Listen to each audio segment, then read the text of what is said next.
sit down. I already poured your drink. You've got that look, the one you get when a case won't let go.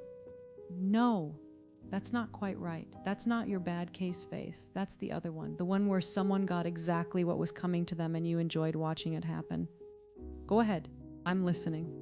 Vesper, in my line of work, you meet all kinds of people, cops, criminals, cheating spouses, but every once in a while, you cross paths with someone who operates on a completely different level.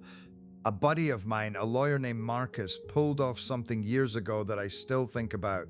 No surveillance, no hidden cameras, no one following anyone through a parking lot at 2 in the morning. Just a single piece of paper and the most beautiful con I've ever seen a licensed attorney execute. This one's not my case, it's his, but trust me, it's worth telling. Back in the 90s, Marcus was renting office space in a commercial building downtown. He shared a suite with an older attorney named Lenny. Good lawyer, connected, knew all kinds of people, which is one of the reasons Lenny eventually got disbarred. But that's a different story. The building had a restaurant in the basement, a place called The Vault, and it wasn't just a clever name. See, the building used to house a bank way back after World War II. When the bank set up shop, they installed a genuine vault in the basement. I'm talking reinforced steel walls, a door that weighed more than a truck, and rows of old safe deposit boxes lining every surface. The thing weighed close to 100 tons. When the bank eventually closed and a restaurant took over the space, they kept the vault as a feature. You could sit inside it and have dinner, candlelight bouncing off those polished deposit boxes. It was one hell of a gimmick. The restaurant was run by a guy I'll call Danny. Good man, worked hard, made a carbonara that Marcus still talks about to this day. Danny had built something real down there, but Danny had a problem, and that problem had a name. Victor Grayson, the landlord. Now, I've dealt with a lot of landlords in my career.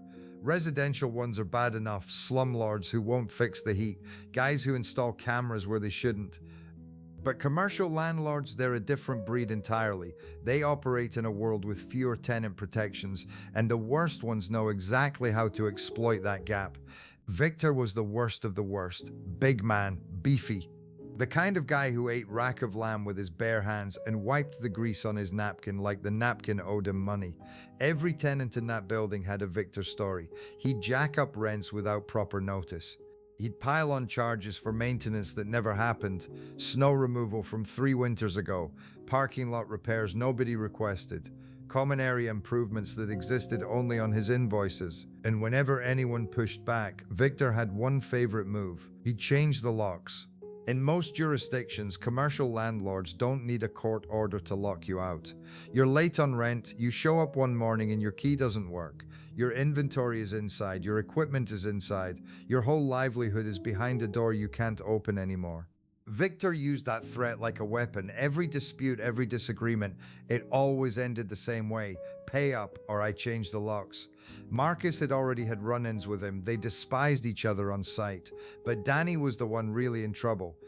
Danny had decided to move his restaurant to a new location. He'd had enough of Victor's games. But when Victor found out the restaurant was leaving, he didn't just accept it. He saw an opportunity. He hit Danny with a demand letter, a laundry list of backdated charges stretching back years. Snow removal, parking lot resurfacing, common area flooring, thousands and thousands of dollars in expenses that may or may not have ever been real. And at the bottom of the letter, the usual threat, pay everything or the locks get changed. But here's the thing, that demand letter, that wasn't even the real problem. 100-ton anchor, and the lease said it was his to carry. The real problem was the vault. Danny's lease was a nightmare. It was a renewal of an assignment, layers of legal paperwork going all the way back to the late 1940s when the bank first installed that vault. Somewhere buried in all those layers was a clause, very specific, very enforceable. The tenant was responsible for removing the vault at the end of the lease term, and not just removing it, restoring the entire basement to its original condition before the vault, before the bank.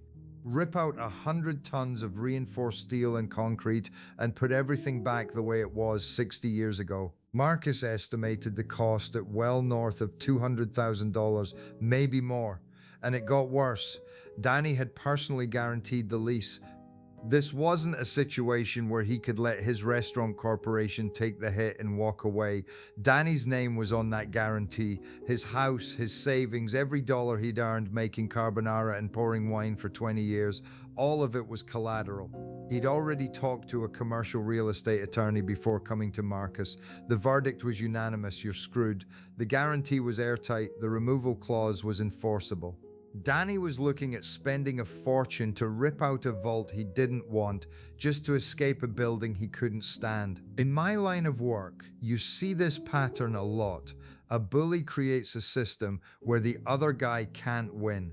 Every exit leads back to the bully's pocket. Most people, when they see that, they just pay up. They eat the loss and try to move on. Danny went to Marcus instead. Marcus looked at the lease, read every page, and his first thought was the same as every other lawyer's: this case is hopeless. But then he thought about Victor. Victor with his threats, Victor with his lock changing, Victor who bullied every tenant because no one had ever made him stop. And Marcus asked his brain to do him a solid. His brain obliged. "I can save you," Marcus told Danny, "but it's going to cost $6,000. Danny didn't hesitate. He had a certified check on Marcus's desk within the hour: $5,000 for legal fees, $1,000 for what Marcus called the agent. Agent? Danny said. What kind of agent? Real estate, Marcus said. Leave the rest to me. Here's where Marcus's plan comes together. And I'm telling you, in 20 plus years of investigating cons, schemes, and double crosses, this is one of the cleanest I've ever seen. Marcus went to Lenny and asked for a real estate agent, someone reliable, someone who could play a part. Lenny flipped through his old Rolodex and made the introduction. Marcus met with the agent, explained what he needed, drafted some paperwork, and paid the man his fee. Then he set the trap. Step 1. The agent approached Victor Grayson, posing as a representative for a small financial institution, a credit union, interested in leasing the basement space. Victor's eyes lit up. A bank in his building, premium tenant, long-term lease, reliable rent checks every month. The agent presented a letter of intent, non-binding of course, just enough to get Victor dreaming about all that guaranteed income. But the deal had one condition: the basement needed to be empty, clean, ready for build-out.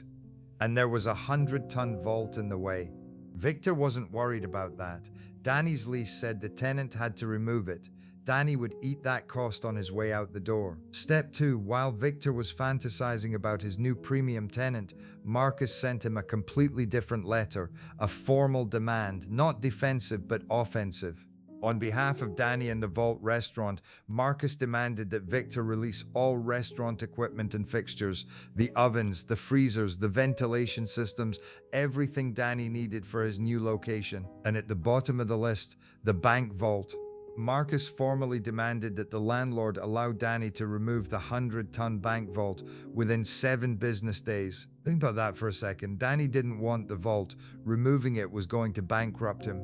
But Marcus wrote that demand as if the vault was the most valuable thing Danny owned, as if he couldn't possibly open a new restaurant without it. A few days later, Marcus went to the vault for lunch.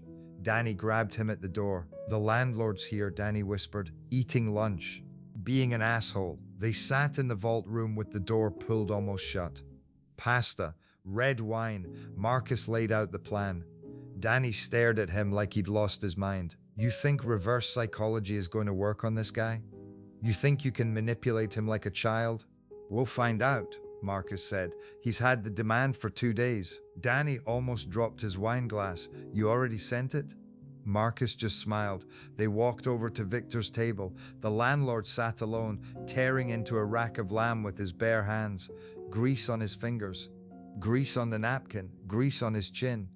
"My client needs an answer today," Marcus said. "He needs the vault for his new location. He's got to make arrangements." Victor looked up, still chewing. Didn't even put down the bone. "Your client can forget about the bank vault." Marcus let his eyes go wide. "But you can't do that." His surprise was theatrical. Danny's jaw drop beside him was completely real. Victor laughed, that deep, beefy laugh of a man who thinks he holds every card. "I'm the landlord. I can do what I want." "I'm going to need that in writing," Marcus said, "because my client might sue." Sue all you like, Victor said. Sue till you're blue in the face. By end of day, Marcus had exactly what he needed, a formal letter from Victor Grayson, asserting ownership over the bank vault and refusing to release it to the tenant. Signed, dated, on letterhead. He signed away his only leverage and thought he'd won. Let me explain what just happened because it's beautiful in its simplicity. The lease said the tenant had to remove the vault. That was Danny's obligation, his $200,000 nightmare. But Victor had just claimed in writing that the vault was his property, not the tenant's. The landlord's, if the tenant doesn't own it, the tenant can't be held responsible for removing it. Victor had just taken ownership of a 100-ton liability, and he did it gleefully because he thought he was screwing Danny out of something valuable. The following month, Danny moved out. Took the ovens, took the freezers, took the ventilation, took everything he needed to set up his new place 20 minutes across town. He kept the name, still called it The Vault. Same vibe, same menu, same loyal customers, same perfect carbonara, just no actual vault. Because the vault, all 100 tons of reinforced American steel and safe deposit boxes, was sitting exactly where it had always been, in the basement of Victor Grayson's building. Victor's property now. He'd said so himself, in writing, and then the dominoes started falling. That credit union the agent had brought in, they were ready to sign a lease, or at least Victor thought they were. He'd been counting on Danny removing the vault to make room for his new premium tenant. But Danny was gone. The vault was still there. And the credit union, they needed that space empty. Victor waited for their representative to come sign the formal lease. He waited and waited. No one showed up. Of course they didn't. The letter of intent Marcus had drafted was deliberately non-binding. It was incapable of acceptance without the signing of a formal lease, which was never going to happen. The whole thing was bait, just enough to make a greedy landlord think he was about to land the tenant of a lifetime. Just enough to make Victor desperate to keep that vault away from Danny. When Victor finally figured out what had happened, he went looking for Marcus, found him in the building. His face was crimson. Those big jowls were shaking. "I know you were behind this," he said. "That offer from the agent, it was all bullshit. Just a trick to make me keep the vault so your client could walk away." Marcus kept his composure. "If you're looking for legal counsel, I think I'm going to have to declare a conflict. I'm going to sue the restaurant. I'm going to sue that agent, and I'm going to sue you." Marcus shrugged. "Good luck with that." Victor never filed a lawsuit. Of course he didn't. Marcus had been too clean. There was no contract to sue on. The letter of intent created no legal obligation. The real estate agent had done nothing illegal. He presented a non-binding expression of interest, which is something agents do every day.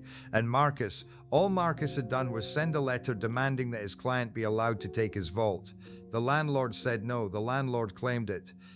That was Victor's choice, freely made, put in writing, signed and dated. Danny's new restaurant did well. Same crowd, same quality. He saved himself over $200,000 in removal and restoration costs, all because a sharp lawyer understood one fundamental truth about Victor Grayson. His greed was stronger than his intelligence. As for Victor, when Marcus finally left the building about a year later, the basement was still sitting empty. There was a sad little "for rent" sign in the window, starting to look faded and yellow around the edges. Turns out not many businesses are eager to lease a basement with a 100-ton bank vault bolted to the floor, and the cost to remove it, well, that was Victor's problem now. Marcus told me this story over drinks one night. I just sat there turning my glass thinking, that's the cleanest takedown I've ever heard. No violence, no threats, no surveillance, no one got followed, no one got exposed. Just a man who studied his opponent, found a weakness, and used it like a scalpel. In my line of work, you see a lot of bullies, landlords, bosses, people who abuse power because nobody ever made them pay for it. And most of them never do pay. They just keep pushing until the people around them break. But every now and then, someone refuses to break. Someone builds a better trap.